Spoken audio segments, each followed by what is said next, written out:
everything at verygoodpresets.com is 50% off as of right now, this moment, kicking off this week.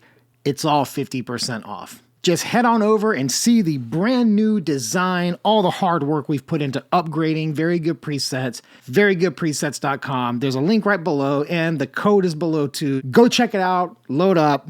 Let's kick off this holiday season right. Today, I'm going to show you 3 things you can do when you're editing your photos to have more character, better color, and overall just present a better, more professional looking image. These things are easy, they are fast, they are built right into Lightroom, but if you don't use Lightroom, maybe use Capture One, they work in Capture One as well. The same philosophies apply. And before we jump in any further, if this is your first time here, my name is Dave. I'm a photographer and videographer from the Bay Area of California. Be sure to subscribe to this channel. I post 2 videos a week unless something goes horribly wrong. So you go out and you do a shoot, you're using a modern camera and modern lenses that are made to be incredibly sharp and render realistic colors, and you get this really sharp and beautiful image, but you might start to think maybe it lacks a little interest, a little character. There's a couple of tricks you can do in Lightroom to get some of that character back. Let me first just bring this exposure up to where it needs to be. And then I'm going to scroll down here to a few tools that we're going to use to give a little more character. The very first thing you can do to inject a little more character into your photos is the clarity slider. Our photos are so clear and sharp, but they don't have to be. When we take the clarity slider down, and I typically put this clarity slider between -10 and -20, but just for right now, I'm going to take it down to -20. You don't really notice it at like a macro level, but I want you to watch the edges of things when there's light and shadow mixing. If I turn that off, that's with clarity at 0 right out of the lens. But when I turn that clarity down, do you see the way the edges begin to glow? If I just click it on, off, you see that when we bring clarity down, we get images that glow a little bit. And that's sort of what a vintage lens will do, or a character lens will do. It'll have imperfections that make it interesting. The next thing I like to do is to add haze. And look how much more glow we have in this image with clarity down and the dehaze at -5. The last thing I'll do to inject a little character is with sharpening. Now we've already removed a lot of sharpness, but we're going to remove more still. But we're going to go over here to masking, and if you're on a Mac and you hold the Option key and start to slide that mask, you're going to see, and you'll notice that there is a white outline on every pixel. This is every pixel. And as you mask it, you start to refine the edges. And what you're doing here is you're selecting what is going to get sharpened or de-sharpened. I typically will bring the mask up until the subject and hard elements are the only thing left in the image. So maybe right around here. And then I'm going to bring sharpening down to like -25 or so. And you might not notice it at a macro level, but watch this. I'm going to turn off the sharpening and look at the wood grain of this table. All we've done is we've softened up a lot of texture that is on surfaces or skin.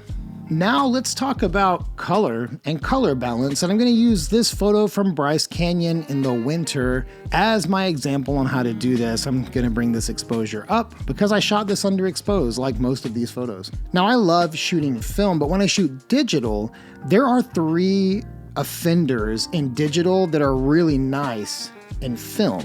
And those offenders are the color blue, the color green, and the color yellow. So I'm going to show you how to shift those colors to a more filmic color spectrum to just make things a little more pleasing. So let's start with our color mixer.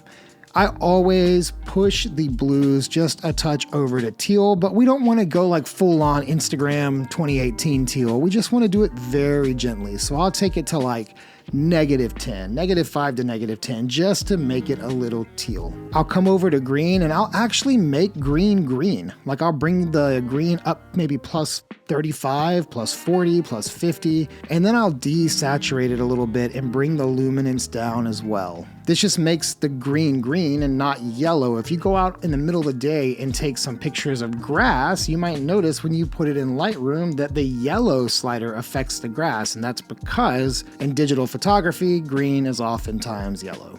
With yellow, I'm going to shift it over to orange, maybe 15 or so, and bring the luminance down, maybe -10. Now in this photo, we've got minimal adjustments. We're gonna do the same thing in just a second, but just look overall. Here is the before and there is the after. There's another thing about color that I like to do, and I'll come in here to the curves, but not the overall light curve, but the RGB channels, and I'll always start with blue, and I'll just put a little color contrast in this. I mean, we're not doing like some dramatic S-curve like this. We're just doing a slight contrast curve, but then I right click and I copy that to the green channel and the red channel. Now let's say I want to warm this image up some. Of course I can do it here on the white balance, but I can also come back to the blue channel and just add a point in the middle, and then maybe just grab some highlights and bring a little yellow back into the sky, which starts to get more of that film blue without the curve, and with it you can kind of see how those simple changes made a big difference. Now we're going to do that whole sequence again very fast on a portrait. Let's bring the clarity down to -20, dehaze to -5. Let's put the mask on just her, bring it down to -25. Let's come up to our colors and take the hue of blue to -10. Let's make the green green, desaturate it a little, and then bring the luminance down. Let's make the yellows more orange and bring the luminance down. Let's set our white balance to daylight. Let's put a touch of contrast in this curve. We'll copy and paste that across all the different channels. I'm gonna push a little more blue into those highlights, maybe bump the exposure a little. I hope you see how like quick and effortless that was to take this photo from right out of the camera raw to just a really nice starting point. And now I can come in and start adjusting the global contrast or the highlights and shadows and various other parts of color and all these other tools that Lightroom gives us. I was mentioning having like a more professional and consistent gallery, and one of the simplest things you can do in Lightroom that really brings a level of professionalism to your work is going over to crop and go to geometry and then just hit auto, and everything squares up. The buildings and vertical columns are now vertical. If you have a horizon, it will become more level. If you didn't shoot it level, see how I did on this one. There, we've just squared the photo up and it looks more consistent and professional. Let's say I want to crop in like this.